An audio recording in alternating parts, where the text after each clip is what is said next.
Hi everyone, welcome to week 11 of TESOL Methods with Field Experience. We are in the home stretch and I'm sure you're very excited to almost be completed with everything that you need to do for this course. So this week on the 9th, your observation assignment will be due, and I know you've been working very hard on that, so I will be looking forward to seeing all of those. And last week you took a look at WIDA and goals and objectives and outcomes. This week you'll be looking at lesson plans, which I'm sure whether you are in the field working yet or not, you have some experience with, whether you have been into a classroom as a student observing or student teaching, or whether you are actually working as a teacher right now. I know that you've been creating lesson plans. So I know that we're not reinventing the wheel here with this information, but hopefully it will give you some perspective as to how you can plan when you know that you have ESOL students in your classroom, whether you be a content area teacher or someone who works more closely with ESOL students or ESL students, teaching them a second language of English.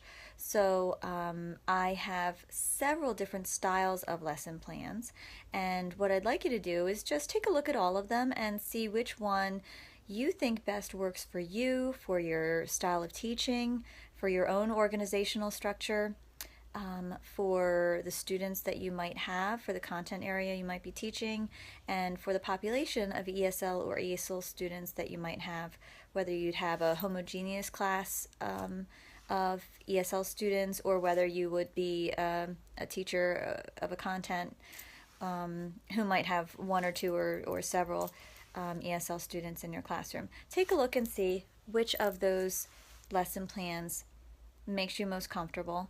And I also wanted you to take a look at some information I have on classroom management. Again, I know it's a topic that you've seen before. If you're working, you are absolutely paying attention to classroom management if you're a teacher already working in a school.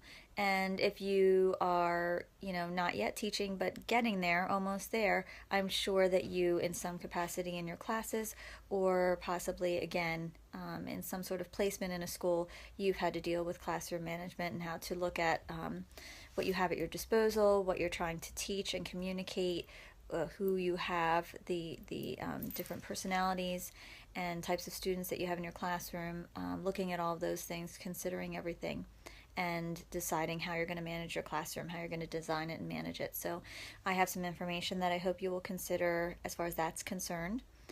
And I also have some information on adapting materials, which is more specific to second language learners, ESL learners. The copies, the text itself the quality is not super. So I ask you to just do your best with that.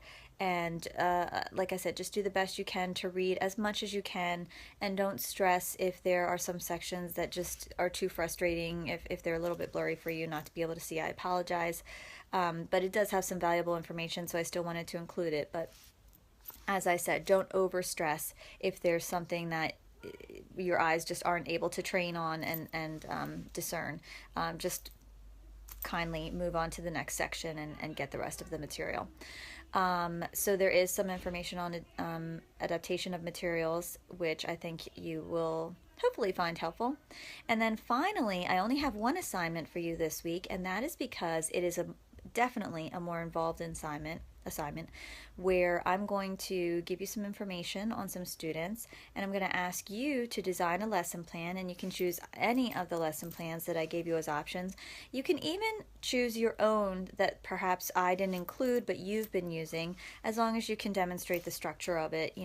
I do want to see that you are organized in your lesson planning. But as I said, if you tend to use a different lesson plan, or if your district asks you to use a certain format for your lesson plan and you prefer to use that just because that's what you're going to need to use, that's what you've been using for this year, that's fine too.